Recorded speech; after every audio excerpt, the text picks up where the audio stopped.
Mm-hmm. And in case you're wondering, this is the chapter where the title of our episode came from. One of, to me, one of the most entertaining characters, or most interesting characters, I'll say, which is Trappist is introduced. And the way that he's introduced, I'm going to get ahead of myself before I backtrack, is he says, like, what, hush, Hush, hush. hush, Tiny. We're gonna add Toddy in here. And so now, for this episode, with the 111, this is the what, Lush episode. Hey guys, it's another Tuesday, and you know what that means. Spines and Spirits is back. This is episode 3. We're calling it what?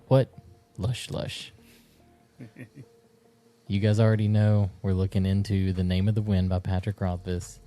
We left you guys off with chapter 14 in episode 2. Gerald, what are the spirits about?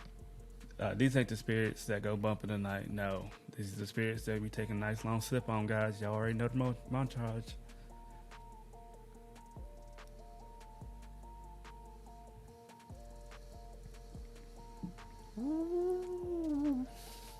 Today, strong day.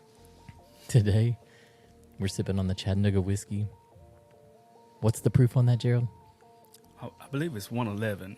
Oh, it's 111. It's the cask strength. The only way to go.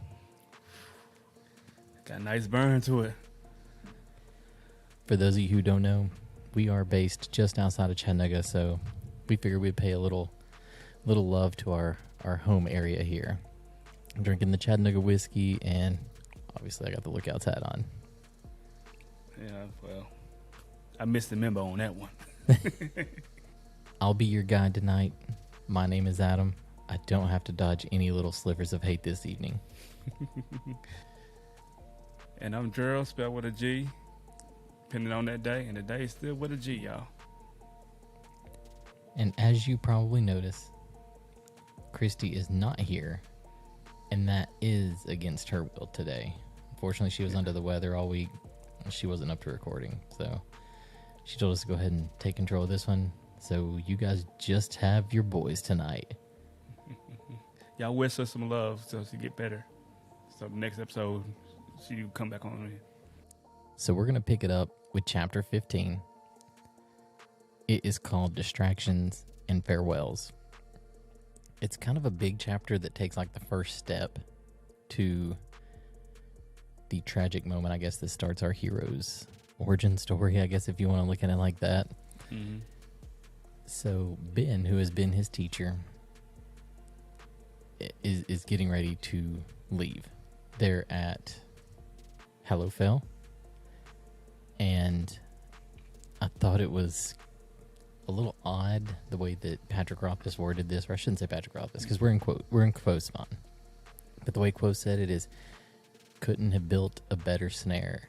Yeah. If he had tried, or if they had tried. So I thought that was a little bit odd that he's referencing somebody built a snare, but I don't know who that would be. You know, I guess we can talk about that a little bit more as we go on. Mm-hmm. So it is also Quoth's 12th birthday that they're celebrating, along with Ben's going away party. It is one of those moments where you hear all the different things that the troop is doing to try and impress each other. You know, could be somebody burning their beard and eyebrows off, trying to breathe flame.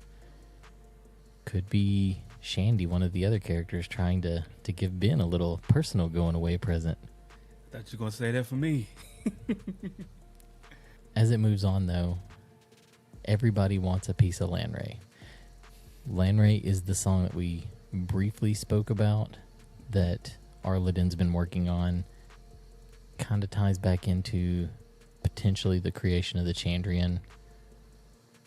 Spoiler alert, there will be spoilers from here on out. I probably should have let off with that. At the end of the chapter, Quoth finds his present from Ben. It's a book called Rhetoric and Logic. At the end of his inscription, he says, "Be wary of folly." Gerald, what do you think that means when he says, "Be wary of folly"? So we already know from chapter 3, I believe. Yes, it was chapter 3. That Quoth has a sword named Folly that he hung up in the waste stone in. And so I'm with Adam. That is very mysterious that, all this way back when at his 12-year-old birthday party, the gift that Ben gives him, beware of folly. And it was been introduced long before this already. So I thought that was interesting. It's like one of those things, is it a prophetic moment? Kind of like the Lackless rhyme that we talked about last week as well. Yeah. Like I said, we're getting into some read-based theories. The book has now gave us a little bit of meat to play on. And like I said, like Adam said beforehand, hey, if y'all haven't read the book, we're having heavy spoilers coming up pretty soon. So those were kind of the high notes that I had for this chapter. I'm sorry I took Shandy from you. What else do you have to say? Well, you also mentioned that too, because I was going to bring up, wasn't it strange at the end of the chapter that Ben's description, or his what would we say it was? His not his montage. Dang it, I cannot think of the word now. Like the inscription he put in the book. Yes, the inscription he put in the book that, defend yourself well at the university. And Quoth is now like, whoa, I'm going to, I never really thought about going to, well, I'm not sitting there saying he never thought of it. It was something that he thought later on that he will be ready to prepare for, because he starts thinking about, well, I'm going to miss my troop if I attend the university. But, I kind of dreamed about it, and I never told Ben that I was, fully going. I wasn't fully aware that Ben knew. But this is just something mysterious that I think naming, it has something to do with naming, I'm assuming, and the power that Ben has. You know what I mean? Ben was grooming him to be ready for the university. And so I think that even if Quoth hadn't given it much thought maybe early on, it was in the back of his mind. Like, he had an idea, like, this is where I'm going to end up more than likely. Well, because he's chasing the wind.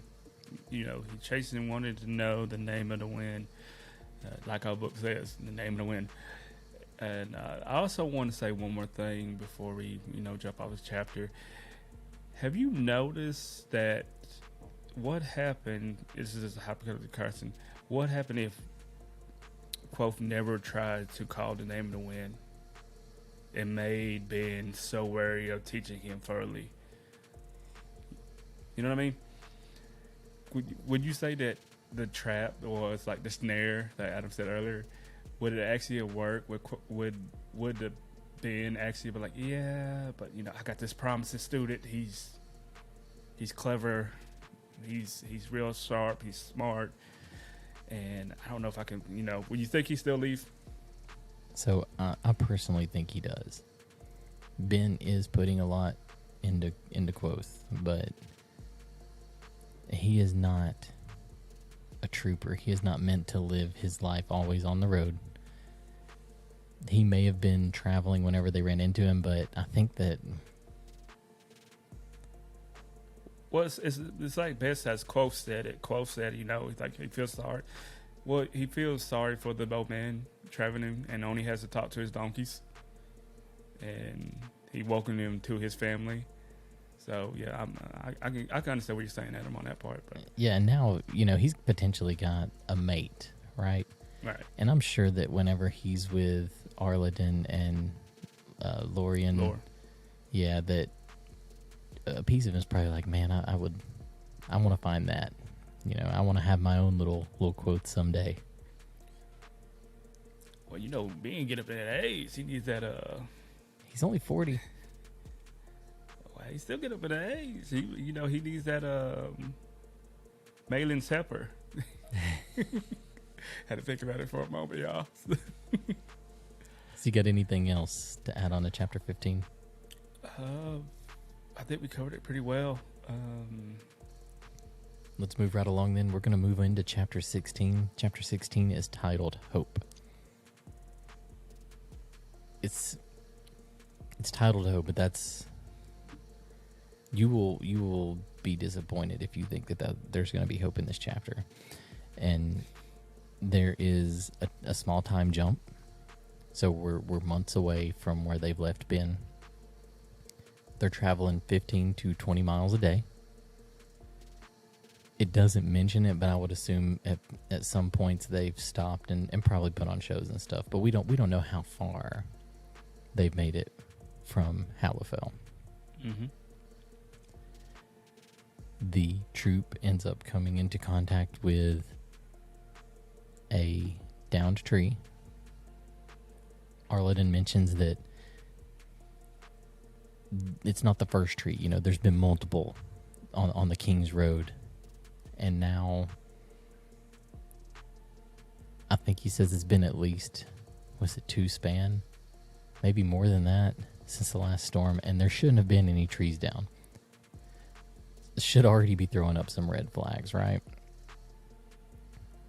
His parents, in the midst of them stopping to clear off the road, they send Quoth on an errand. And that's where the hope comes from, is because Quoth telling the story to the chronicler knows what's about to happen. And he just hopes that his parents had a little bit of happiness with each other. He comes back. It's nighttime. He's kept himself busy for a few hours to let his parents cook dinner or do whatever it is that they want to do to spend time together. And the signs start rolling off where you're seeing rusted metal, rotted wood, blue flame. This is where the Chandrian's brought in. It mentions that he sees several people sitting around the fire. Of those several people, it describes 3 of them. It says there's a bald man with a beard. Mm-hmm. There's a guy that has face the beauty of a porcelain doll that we'll find out is Cinder. And then it describes the man who the light of the flame will not touch. His face is cloaked in shadow, and that's Haliax. But my question to you, before I finish off what I want to say, is when it says several, how many do you think several sitting around the fire? What we know as several is, let's go back. Let's back up just a little bit from all that. We know 2 is a couple. 3 is a few. And then several is 4 or more. So that's how I take it when I read it. So it's obviously. So it could be 7. I'm saying it could be 7. I'm with you, but I'm also thinking that after you read it, the one cloaked in shadows, which you would come to find out is Hediax, is kind of away from the group, but not too far away from the group. Does that make sense? So maybe there could be 7 and 1. So you think that the Chandrian are not 7? You think they're 8, or maybe you think the Chandrian are 7, and then they've got the leader that's Haliax. Is that what you're trying to say? Oh yeah. And I'm pretty sure you're about to get into why. My theory is I'm thinking there is more than 7. I know Ben Abbathy was talking to Quoth's parents about it and said, it's in their name 7. But in this chapter, you see Haliax is like, yeah, I'm made of different cloth right here. It's basically what I can say. He's cloaked in shadows and all. So Cinder starts, I guess you could say, like playing with his food. He toys with Quoth. Kind of makes it seem like he feels sorry for him for a second, and then kind of gets that murderous, like devilish grin. Haliax comes in. Like, I'm sure where you're going with on this is he asks Cinder, he's like, whose purpose do you serve? Mm-hmm. I keep hearing it like in the Audible book, like, Who protects you from the Amir, the Singers, and the Scythe? And I know I brought that Lord up. Hyliax. And I know I brought that up in the last episode, but I don't know that we have met a singer yet. But I'm going to get into that here in just a little bit. I got theories, but I'm not gonna get deep in that. Not in this book, at least anyway. So y'all gonna have to stay tuned if y'all want these theories. So I would also say that he calls out Cinder's true name, which is Ferula. And if you've read the second book, that carries some weight. My personal opinion is that there's 7, and I think that it's 6 plus 1. I don't think it's 7 and then the one that rolls over them. But one thing that I'll add is Haliax is the only one I see here that uses any form of what could be considered a type of magic. He gathers them up into his shadows and they're gone, right? Mm-hmm. Everybody that they've killed, though, has been physical. It's brutal. It's vicious. It's physical. There's no mention of any proof of magic that was used or any kind of like unnatural way that his troop died. So I'll pass it to you. Okay, well, hope y'all don't mind me talking for a moment. So, like Adam said, we're in chapter 16. Hope. Funny play on words. His mother is teaching him social etiquette. And Quoth, being the young brass boy that we know, doesn't really care too much for that. And he says just like that to his mother. And his mother kind of gets onto him about, he gets in trouble. If, your father is your father can get away with it, but we're raising you to be better. You want to make me proud, right? So I want to say this, Lordan teaches Quoth how to do proper etiquette. They sing, they pose a dirty small song. The Pontifex ranks below the king. Yeah, queen. Sorry. Yeah, the Pontifex ranks below the queen. Yes, thank you, madam. So, but yet, if you go back to chapter 11, the Binding of Iron, Quoth gets in trouble for just singing the Lady Blacklist child rhymes. Isn't that strange? He's like, yeah, That's because we know who she is. Hey, I'm just telling you, it's getting deep. So then we also, I figured out another thing I thought was kind of interesting in this chapter. Quoth is, like Adam said, he's coming back from picking up Wild Sage, which his mother and father, wanted a little alone time. And he's coming back. He sees the troop being slaughtered. He's seeing the blue flame. He's seeing tents knocked down, the wagons tore apart. But he comes to where Santi's body and her wagon would normally be, and he sees that the potatoes are still untouched, really. Like they're fine, they're normal.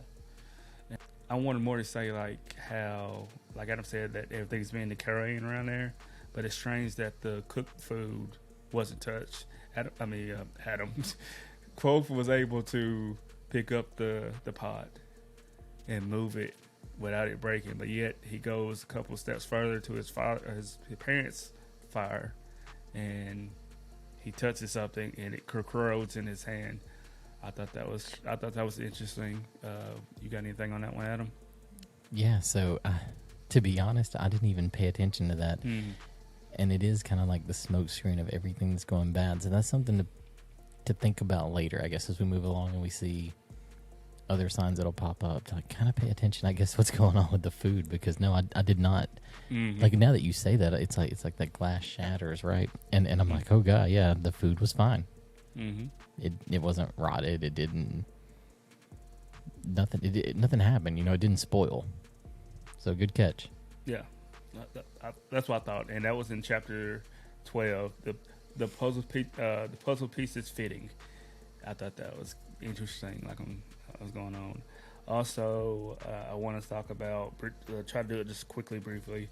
How did you notice that Haley X, the Chronicler, and Quoth have a similar binding to names of things?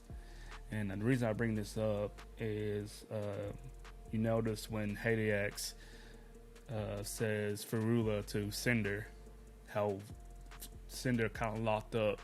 He was frozen. We also saw how the Chronicler also said the name of Iron, the true name of Iron, to Bass, and Bass locked. He kind of doubled over. He was in pain, but it wasn't Bass's true name, so Bass was able to still move until Quoth grabbed him by his arm, and then Quoth. Let me see what I'm trying to say. Quoth's voice was more like a command, like Halax had, like it struck the air, and when he said stop, it was the commanding, and it shackled Bass. So I thought that was kind of interesting. What do you think on that part, Adam? Did you kind of like go back and reread that part, or did you try to put that together? Did it make any sense what I'm saying? So I don't think it's that big of a thing for me, at least when we're talking about Quoth grabbing Bast. And this is also not based in the reality that is, was it Tamarant, than the world that exists in the name of the wind. But this is just based off of other fantasy books that I've read, where it's almost like humans are the shorter-lived, dumb, strong people. Mm-hmm. And so I didn't really think about it, I guess, whenever he stopped Bast, because I just looked at it as Bast is of the Fae, likely not as physically strong as what a peak human would be. And I know that going back to the interludes and stuff, and even early in, it kind of talks about Coat being like the average innkeeper, and that he is not intimidating, but what we, as people who have read the books, know the places that he's studied and his body control does make him almost like peak, right? So if he is peak physical condition, to me, that's the way that I looked at it, is humans are probably a lot physically stronger than what the Fae would be, whereas Fae are probably better at potentially naming things or being creators, Mm-hmm. And that's what I think on it. Okay. I do appreciate that. I still have my theory. That's mine. Hey, that's okay. Yeah. I do appreciate that. Before he binds Cinder's by his name, he goes and says, talking about Quoth, he hasn't done anything, let him quickly pass on through the door of sleep, right? And that sounds strange because you just say, we just murdered all his family and, his troop, and you're wanting to put him to sleep, or you trying to say to sleep or death? But he never really mentions some more on that yet. We'll find later on about that a little bit more. And I also want to say that as he was chastising Cinder, he was like, Cinder was like, thank you, Lord, I won't forget again. And then Helax like, oh, you will.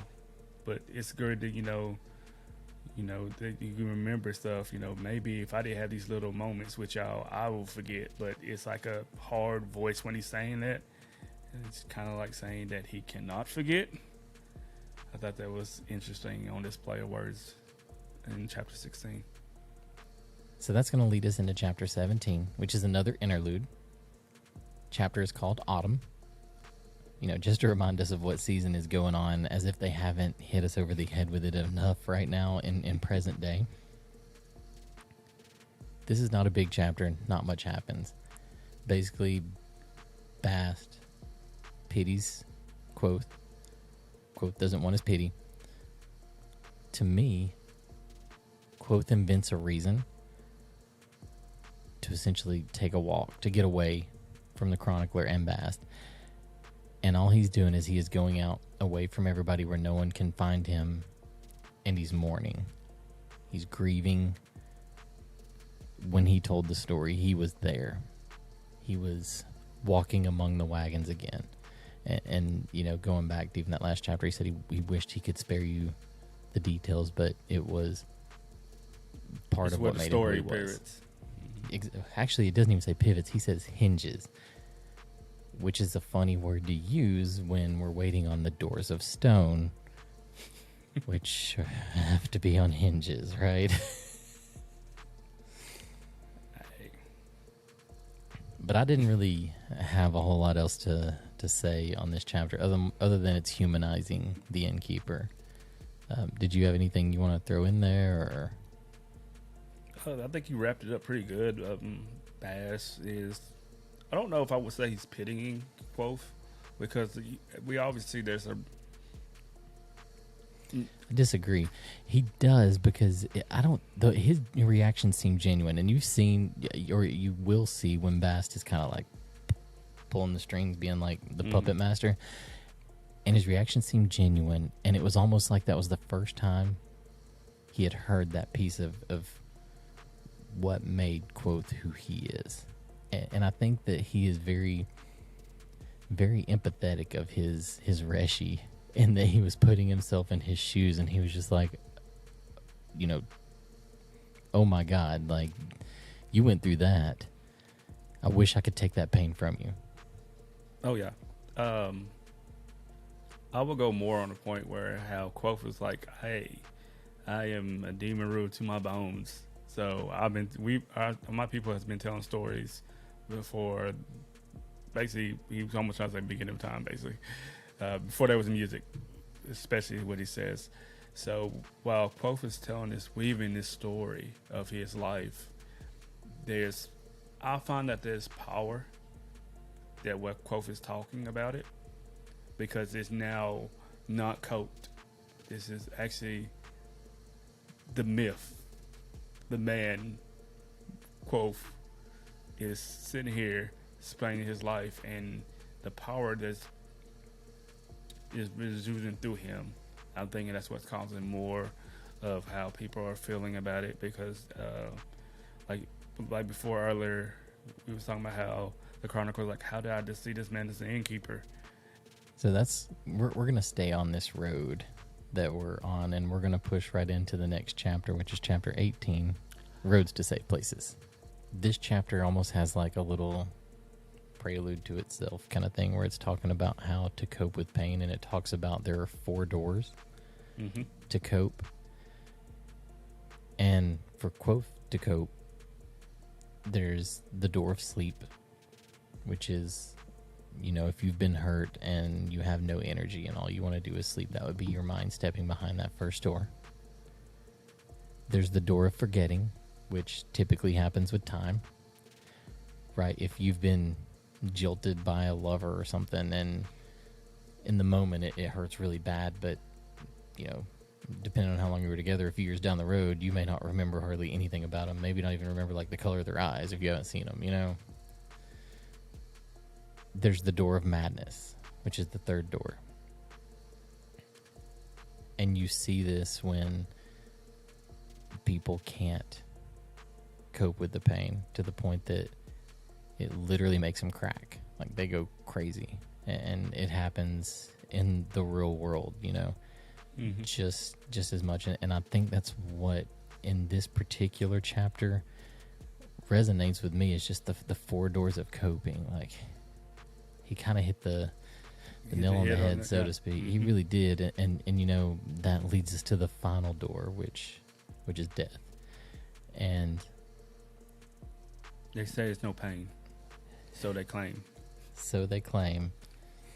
But, you know, I think it goes back to if the way that I want to think about with the door of death is like, if you picture that couple that's like been married for like 70 years or 60 years, or honestly, I'm just going to throw it out there, my parents, because they're like codependents on each other, that if one of the couple passes away, the pain is so much that the other one literally dies of like heartbreak. There's just no way to cope with it, and it's just over, you know? So moving on with that chapter, the only other note that I really have on it is called Hauntings. And to me, this is... Kvothe is dreaming but not sleeping. Stole that from me. He is seeing Lacklith, which, by the way, I find that very odd. That's the name that they chose for this. Was it the Woodsman? Yes, it's a hidden dream. It's like, is he a Lacklith? Is he some relation? Yep. So you think so? Yep. Do you have proof of that, or is this a theory? Well, it can't be in this book, but it's in the next book. You know how they changed the name over the years. The Lackless name has been, I'm not going to say watered down, but that's basically what it was, watered down. And I'm thinking, so like maybe he was a bastard of their line. Is that what you're trying to say? Maybe most likely, because as you can see, the Lackless are a noble family, even though they, they changed their name from, generations and generations. And I'm thinking he's not. How would you go? Like you said, he's a bastard. Well, I just found that odd that he's not really mentioned at all up to this point, and then all of a sudden he steps in and he's not there. I don't know what your theory is on that. To me, he's not there. I got something for you. But let me just say the other thing I was going to say, which is he sees Lacklith, he sees Ben, he sees his dad, Arladin, and they're kind of interchanging back and forth as they're talking on different things. Gerald, please give me some of this theory. All right, some of this theory. So, like Adam said, he's going to hauntings. And basically, like he said earlier, Kvothe is sleeping but not dreaming. I mean, oh God. He is dreaming but not sleeping. But not sleeping. Yeah. Where did that come from? But anyhow, so he starts seeing these three people. I'm thinking this person, if you go back to the rhyme, it basically gives you a clue of how, well, you can be dreaming but you're not really sleeping. Later on, we'll find another story that gives you that same kind of feel. So the author is giving you, well, no, it's actually me, the author. Kvothe is giving you material if you actually go back and listen to the story. It's interesting how Kvothe is telling the story to us. He can just be straight out, like, hey, I am da-da-da, I'm da-da-da. And this is how my story lays out. But no, he's piecing in how it happened to him. So he's going back to chronological order. Sorry. So when we get to this point, I'm thinking this is a three-way piece because, like we said, we love our threes. We love you see the woodsman. I'm gonna mess up his name. What was his name? Lacklith. You see, I messed up. Lacklith is teaching him how to survive in the woods, and this is Kvothe's first dilemma after his parents is gone. Ben teaching him sailor knots. You find out later on knots are important. It also says that in this chapter that Ben goes in, and I'm thinking that's later on someone's guiding him. Hey, just remember knots. And then his father having any questions. Would you say that those would be forget-me-nots? Actually, yes, because Kvothe actually said, he's like, I forget the last two. All that matters is, well, I learned how to survive. I know how to catch rabbits. I know how to find fresh water. I know if I eat this, I know how to throw up. And yeah, so. Can I say too that I thought that really humanized young Kvothe as well, because he catches a rabbit, but it's in a snare that doesn't kill them. Mm-hmm. And so he has to kill it, and he can't bring himself to do it, which, obviously, number one, he's not hungry enough at that point, because I think once you're hungry enough, you would do it. I mean, you might even eat it raw, who knows? But he can't bring himself to do it. And I picture in my head like a 12-year-old, and you know, my daughter's 12 right now, and I can just picture a rabbit being caught by this 12-year-old looking at it. The rabbit looks at them in the eye and is like blinking really fast, like, please don't. She's like, I'm gonna do it. I'm looking right at her. And you know, the 12-year-old being like, yeah, I've got to let you go. So it does humanize him to that extent. Oh, yeah. I do want to take a quick turn before I pass it back to you because I completely missed it, and I see it in my notes now. Mm-hmm. In the first piece where I said that somebody built a snare for Ben, I wondered if that could have been Haliax manipulating to some extent, or using one of the Chandrian to manipulate. Spoiler alert here for book 2. As far as I know, we haven't seen Ben again. It does say that there is a female Chandrian, and it almost makes you wonder, could it be? Went in deep. Did she kill him? No, he didn't kill him. Because Quoth says later on that he does. I back know. up with Ben. I was like, but I do wonder. But he might be divorced. He might be. He might be divorced. So yeah, anyway, did you have anything else you want to add into Roads to Safe Places? One more thing, and I'm gonna leave it at this. Quoth's father was sitting on a waystone, and then Quoth asked the question, "Why do we stop at the waystones?" We already heard this already. Traditions. It leads to many roads, safe roads, and the people start to blend in on each other, and then you see Quoth just standing at these many waystones, and one looks like a door. And before he could retouch this door, Quoth wakes up immediately. Is that the Doors of Stone? I believe it is the Doors of Stone, and I think Is that the Doors of Death? No, I don't think it's Doors of Death. I think I think it is the Doors of Stone that he's where he's leading up to. Like I said, there you get where this.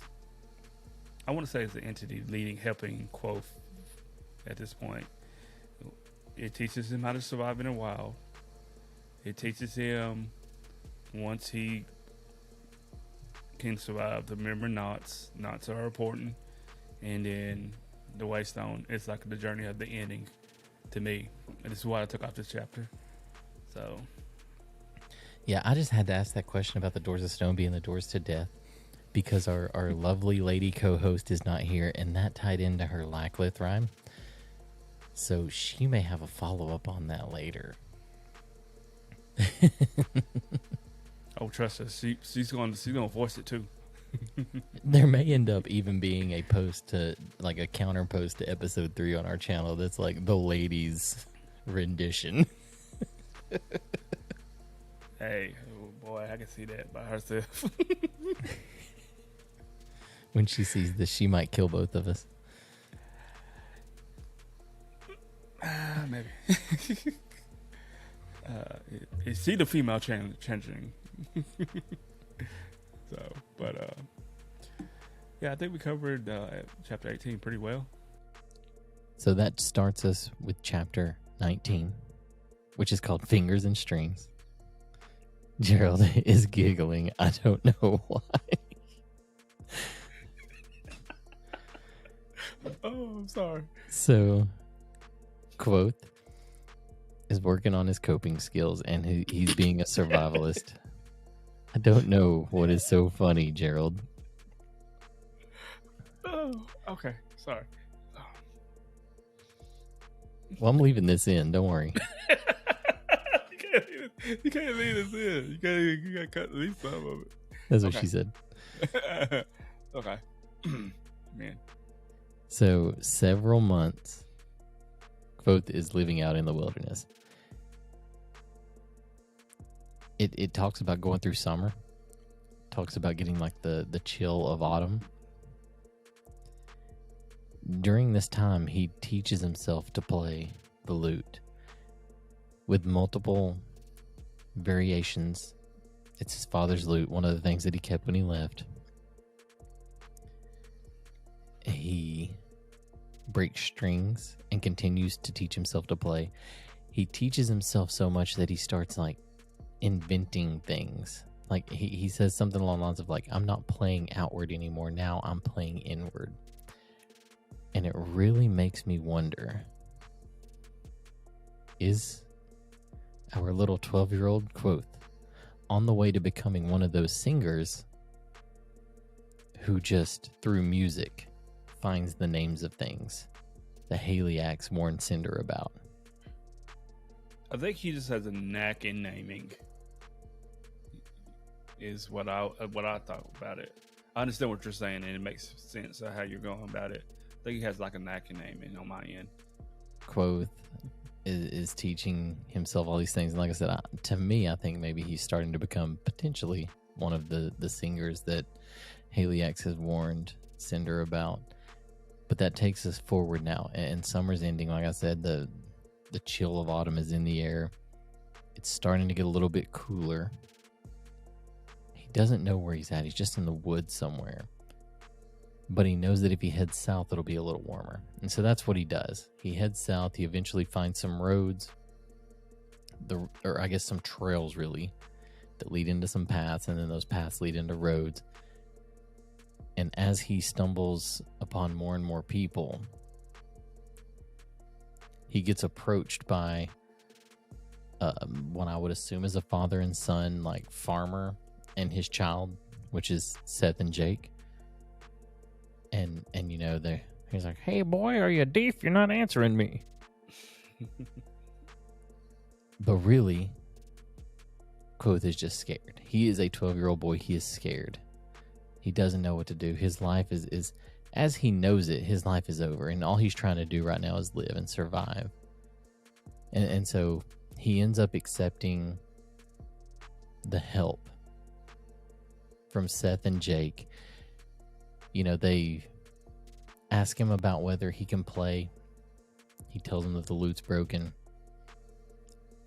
And they do something that brings a little bit of familiarity back to him, which is they sing Tinker Tanner in a very poor manner.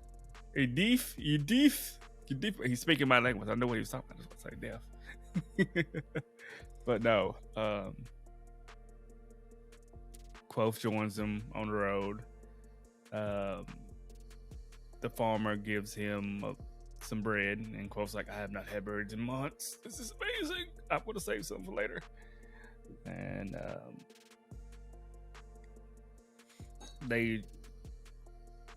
I feel like the farmer is treating Quoth how we would normally treat a person. You know, you treat others how you would rather be treated. And Quoth can't cope with it at the moment because, like he said, he just lost his entire family. I want to chime in on that because I'm not going to get into the specifics of what and I guess where I work, but I do work in management. And I'll say I hate that saying, like, treat people the way you want to be treated. Because you should treat people the way that they want to be treated.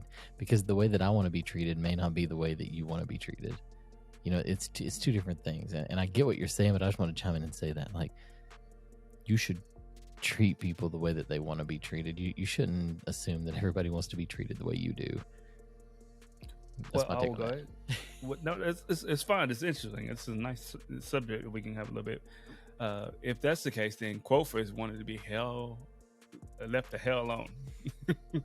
Really, on this one. So, and if this is the case, then Quoth would not be a quicker road. I mean, be able to travel. He's more walking, and his boots or shoes that he has are starting to fall apart because, like Adam said, he's been traveling through the summer. Gerald's going back to talking about boots like he did in episode 2 for Bast. I am talking about some boots. But yeah, I thought that was interesting, the take I saw on that point. They start singing the old as dirt, as old as God has, quote says it, to contain him. And he finds it familiar, and it kind of cuts Kof a little bit on that. In preparing for this episode too, like I did a little bit of, I guess, some investigating or some research, trying to see if I could find any songs that would be considered like old as God, but there really aren't any, and I hate that. Like, we should start making verses to Tinker Tanner and putting it out there. Well, we do have a musician in our family. We're talking about you, Jeremy. Bring out that old guitar. God, I really thought you said magician. You said musician.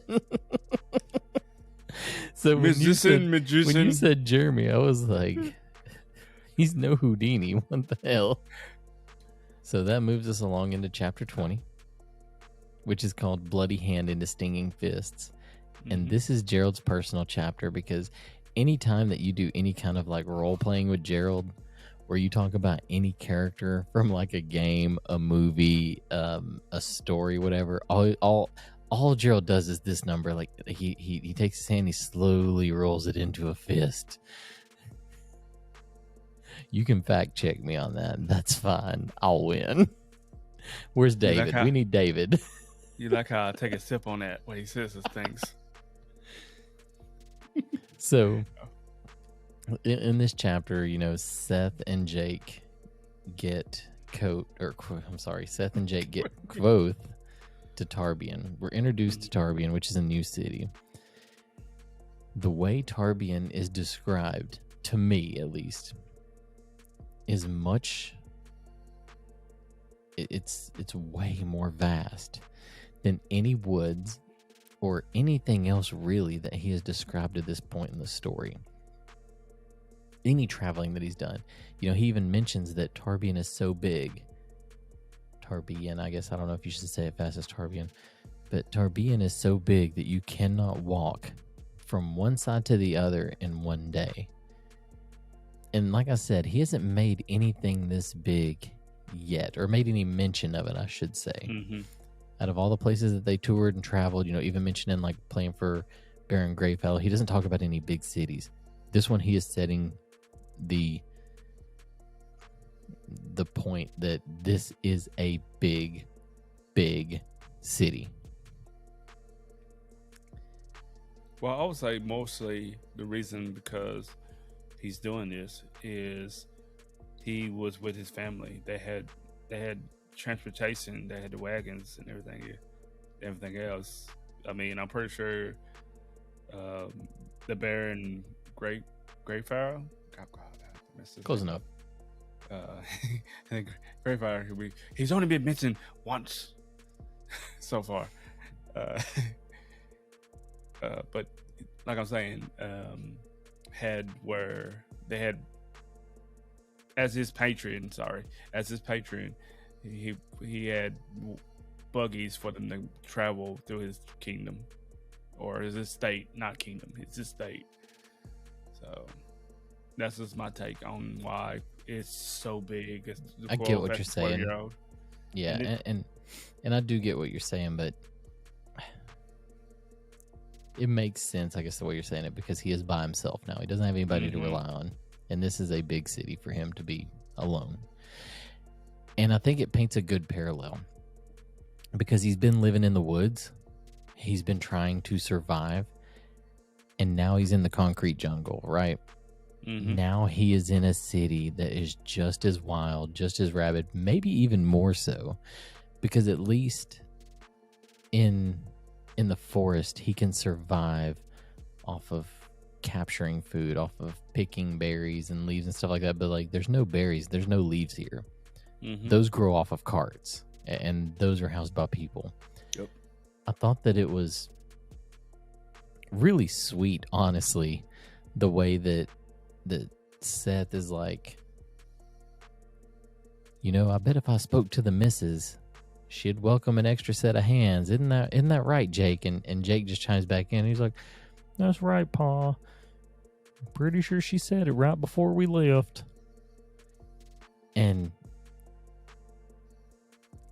I hate it that he has just gone through such a tragic and devastating loss that he doesn't want to go with him, because if he goes with him, he's got to talk about it.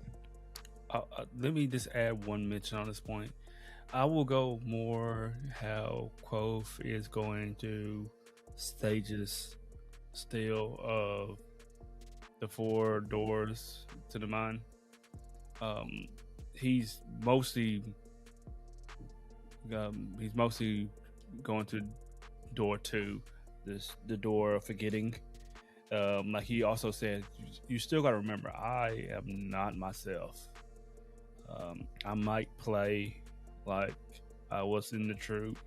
Actually, I've been learning to play better than when I was in the troop, but I'm still not the Quoth that they tell stories about. I'm not that person yet. I'm still a fragile human being, and I want to say mostly, just to add to what you were saying, Adam, Quoth's mind has been broadened so much that you could tell he's cracking, especially at this age. That's why I want to say that Ben was more wanting to leave. That way he doesn't further cause him to actually enter the door of madness. He's in the city. He runs into a gang, really, right? But it's a gang of like kids and potentially older kids, like maybe even older teenagers. That's when Pike is introduced. Quoth gets the crap kicked out of him. There's a struggle that ensues because they want to take the loot and sell it. Loot gets broken. It's like the end of the world for Quoth once that loot gets broken. That's his last connection really back to his dad and his family, right? The one that was severed by the Chandrian. You know, he gets beat up to the point that he blacks out. When he wakes back up, some guy's trying to rob him. You know, and the guy's even like, really, I saved your life for pretty much nothing. If I'd known you had nothing, I would just let him kill you, essentially. The person you're talking about is a guard of the. I almost said a night watch, but it's not the night watch. And they don't care about these kids. They don't care about the orphans. Oh. Especially how Quoth is looking at this moment. But he comes to. Mm-hmm. And this is really kind of like a devastating moment because he's like, I need help. If I have to tell, then I have to tell, but I'm going to go find Seth and Jake. And I guess I'm going to be a farmer from now on. And so he goes and looks for him. And by the time he gets back to the bazaar or the marketplace that all the carts were at, he can't find them where they set up. He even says something like he's looking for that knobby butternut squash, the ugly one, and he can't find it. It's one of those moments where you do feel bad for young Quoth. I just don't like this part of the book, if I'm being honest. It is a hard read to try to get through because you're pulling for Quoth to reiterate what Adam's talking about is you reread many stories where the hero might suffer tragic ending, but he finds the old shades that teaches him how to do stuff. He does, and then he gets his revenge, and then he finds the girl, and then he lives happy ever after, right? This is not a story that goes his way. This is mostly a Greek tragedy where I've been reading and studying on this, so we can have conversations about it. This is like a literary Greek tragedy that comes over again and again and again. So did you have anything else to add on that chapter? Because I know that chapter kind of sets the stage, but it doesn't really do a whole lot outside of he loses his father's connection, can't get back to Seth. Seth is now actually taking kind of a liking to Quoth. Quoth, I mean, when they stop, Quoth helps them unload the wares, and Sep's like, "Hey, you're being helpful. How about your mom? Take one of these squash with us. It's the best squash in town." And the mention of it, Quoth's mother, brings him back to shatters to me. I just want to say how arrogant of that little jerk to assume that that's the best butternut squash. No, it was the best. Even though Quoth said it was the ugliest squash. Knob is squash at that. It's no. almost like somebody could say the same thing about our logo that says your favorite book club podcast. Like, we just know we are. Like, this guy knew that he had the best butternut squash. We know we're your favorite podcast. No, thank you, sir. You've done enough already. Thanks for the backup, Gerald. Oh, no, I'm kidding, y'all. But we are pretty much the best. So, we'll keep you entertained. But Seps actually looks at Quoth and sees that he's kind of a little rundown. He's not like this well-off child. And he's like, "Oh, I'll tell you what. I'm gonna need help on the farm. You can come back with us." That's what I was going with my mantra, but I digress. But he's at the door of forgetting still. It's too painful for him to actually retell the story. And this is how Quoth spent his first night in Tiberian, alone, cold, and beaten. So yes. Well, no, I got one more thing I got to say on this point. It's funny how Quoth can pull memories that he needs to survive out of himself, basically. Because, like, remember, he got his nose broken, and he's like, "Oh, I remember Abdi taught me how to reset my nose." Yeah, and more to come on that later, because I am going to mention that, I think, once we get to chapter 22. Okay. So, yeah. He's all alone in the big city. Poor guy. So that brings us to chapter 21, which is called Basement, Bread, and Basket. Mm-hmm. And in case you're wondering, this is the chapter where the title of our episode came from. To me, one of the most entertaining characters, or most interesting characters, I'll say, which is Trappist is introduced.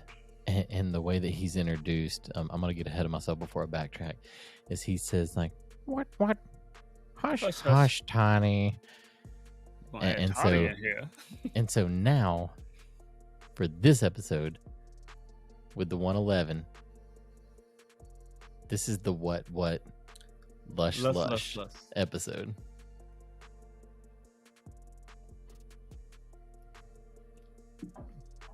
Oh, that was mean. So he finds this basement. He follows some kids really to get here, right? What he thinks when he initially gets there is he sees other kids who are like restrained to beds. They can't move. He doesn't know why. They're making noise like,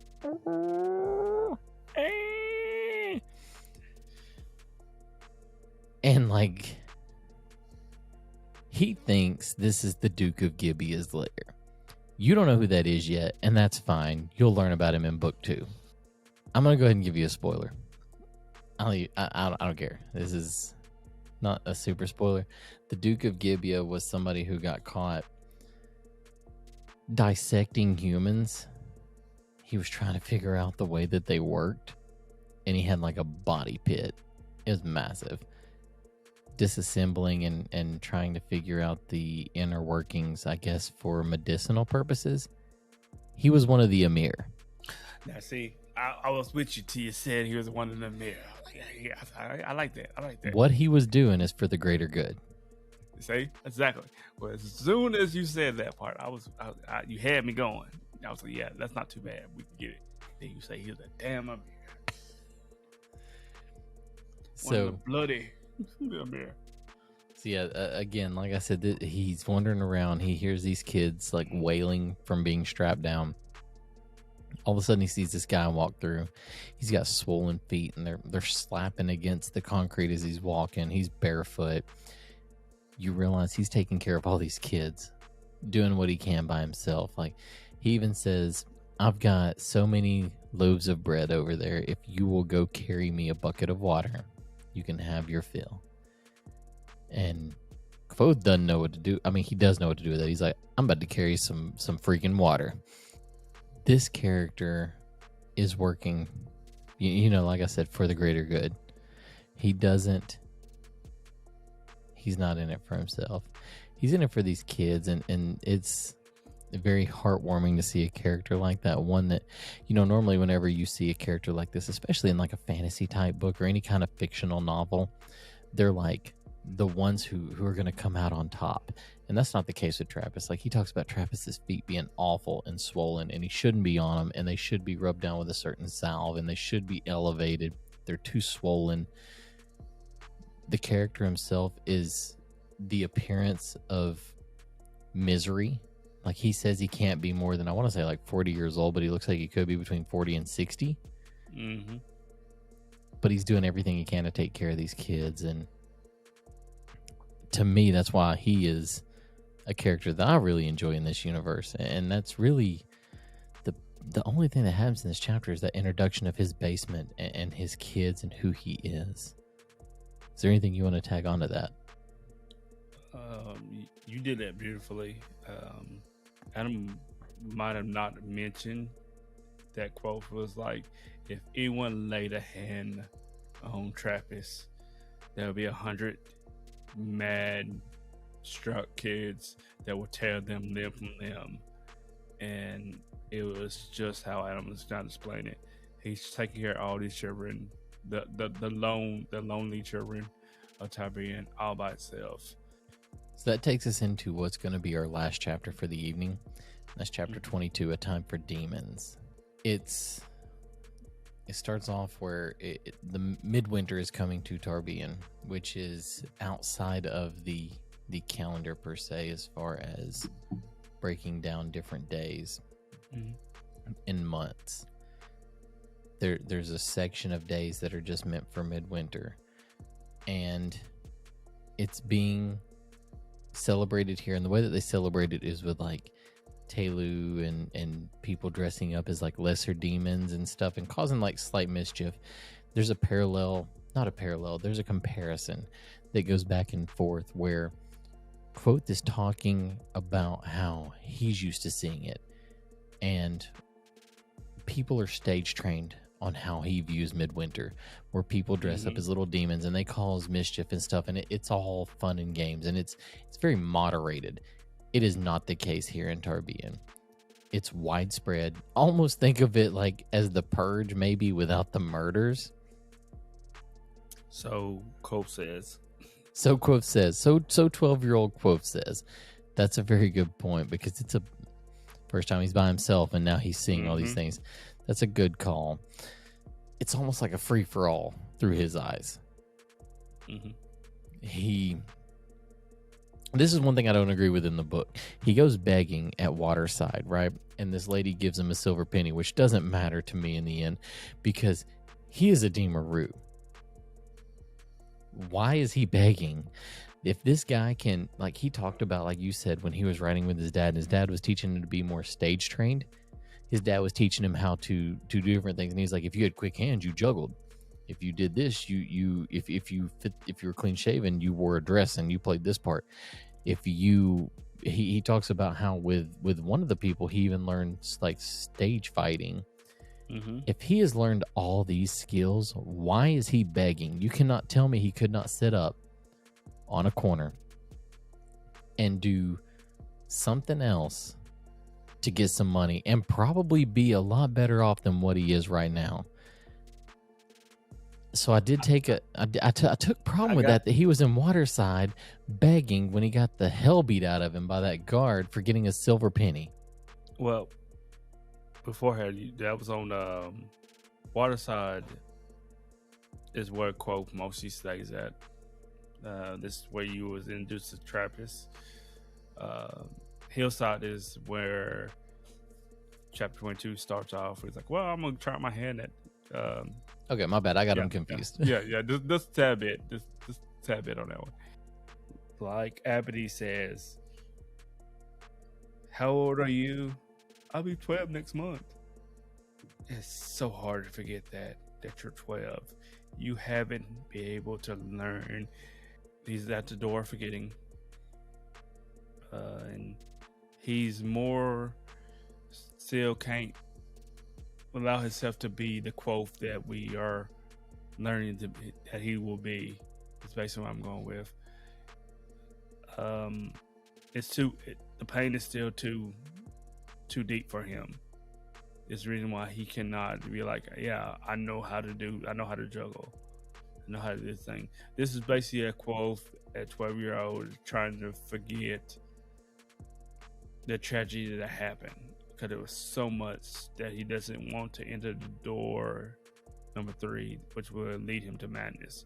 And I want to say it's what Abity was teaching him at a young age. His mind wasn't able to fully comprehend.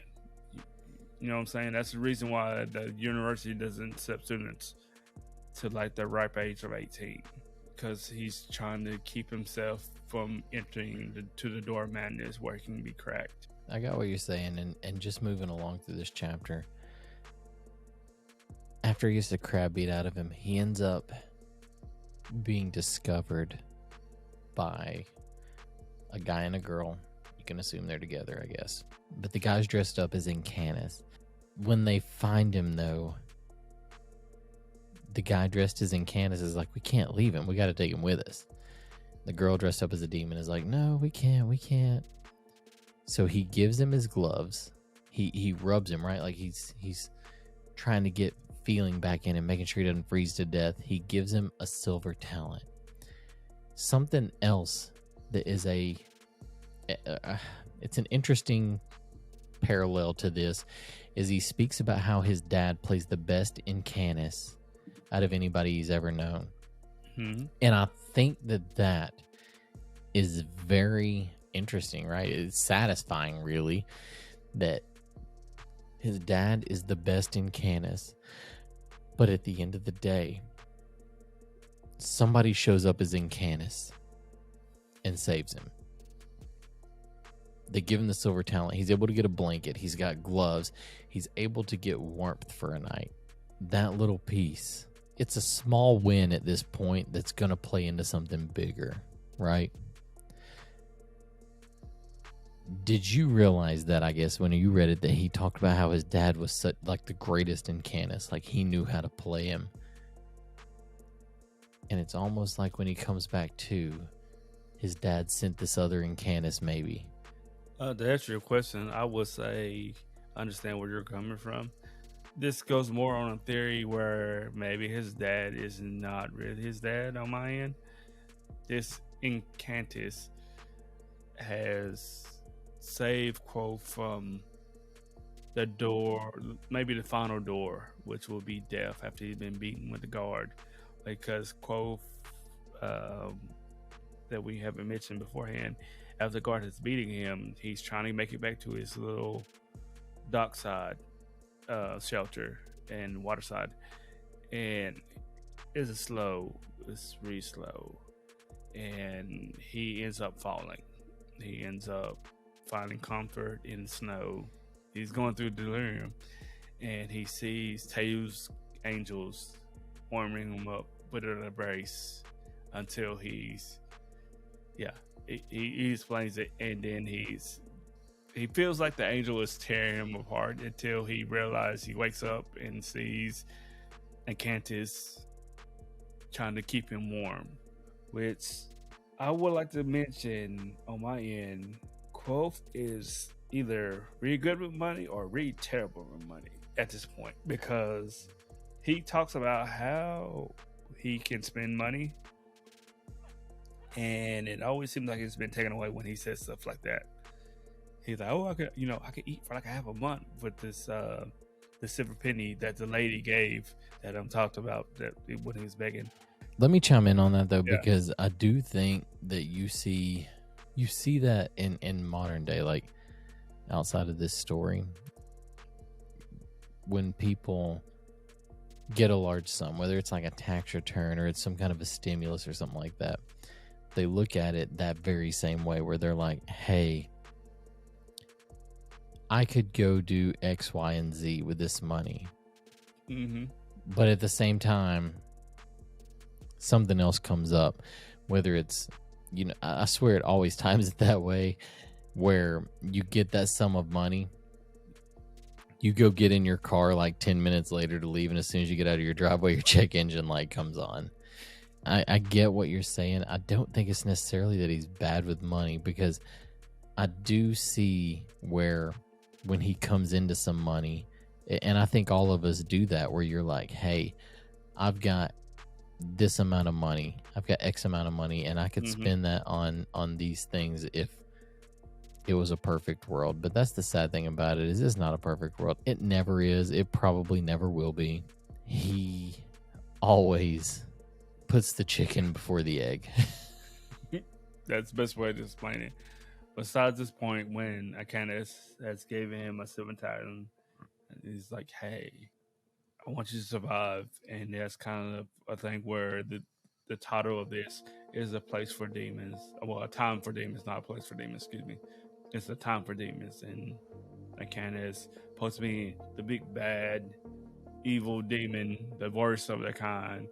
A lesser demon is like, hey, we gotta get away from this kid. If they catch us, they're gonna think we beat this kid up like this. And so I don't know what you're doing and all this stuff. So when the pageantry goes, is they have secret words that the demons are actually supposed to respond to. So I love how the demons are supposed to act. When they hear Taylor's name, they're supposed to kind of like flee. And like when he said, when he's in on the dock studying, they may not, play fair, because this is not his troop. The churches gave more of the performance and do more of a profit, and then the city by demon mass. So it comes to that point, and it's a story where he's in Riverside. Yes, on Riverside, he sees the two demons stalk these people, this couple, and one of the demons grab this man's hat and throws it into a snow pile, and is grabbing the other demons, grabbing the lady, and kind of doing a little twirl dancing with her. The gentleman of the couple has lost his wits a little bit, but the lady has kept over, and she goes, "Taylu," she shouts, and she says, "Taylu asu ara." All right, well, that wraps us up for this evening. We are done with chapter 22, which is A Time for Demons. We hope that you will join us next week as we look at chapter 23 and onward. To be honest, I'm not even going to make any promises on what chapters we'll cover, because sometimes we go deep and we are not able to get as much accomplished as we plan to. Just for a peek behind the curtain, we planned on this book maybe taking 4 to 6 episodes, and right now it's looking like it's going to be 8 to 10 at least. What? Really? You going to tell them? You going to sneak behind the curtains and how we're going to do this part? Okay. Hey, it's not my fault. We love this book. We love this series. Yes, we do. And we could talk for days. I swear there are some chapters in this book, we could talk just a whole episode about that chapter. I was so proud of us for not doing that on, I think it was chapter 7, where Quoth goes through his little soliloquy of everything he's accomplished. Because I was like, we could talk for an hour about this if you guys want to. And I was shut down. So it is what it is. Thank you guys for listening tonight. This is episode 3. Gerald, what's the title called? What lust, which I'm almost in my lust. Am I blushing at this moment? No, I don't think so yet. Give me a couple sips, possibly will be. Well, let's go ahead and take a sip. Again, we're sipping on that Chattanooga whiskey, the cask strength 111. Again, that's our home base. We're right outside of Chattanooga. Mm-hmm. We appreciate you guys taking the time to spend with us this evening. We appreciate you tuning in. All of our socials will be linked down in the description. Make sure you click a like. And if you enjoy this content, please go on and subscribe like Adam said. I didn't say that, but I would love it if you would subscribe. I thought you did. I'm in the less spot. What? Hush, hush. So this episode will be coming out on June the 20th. So it'll be the Tuesday after Father's Day. Mm-hmm. Because the next episode 4, will not come out until June 27th. I want to give a big shout out to Christy, who again is not here against her will because she's sick. And I want to give her a big happy birthday shout out because her birthday will happen between the posting of episodes 3 and 4. And there won't be a tragic ending for her birthday. There better not be. And hopefully she'll be back with us next week. We appreciate you guys taking the time to spend with us. Again, our socials are down in the description. If you like what we do, hit us up. If you don't like what we do, hit us up because we're always looking for ways to improve. Again, like Gerald said, hit the like and subscribe button. We'll see you guys next Tuesday. Much appreciated.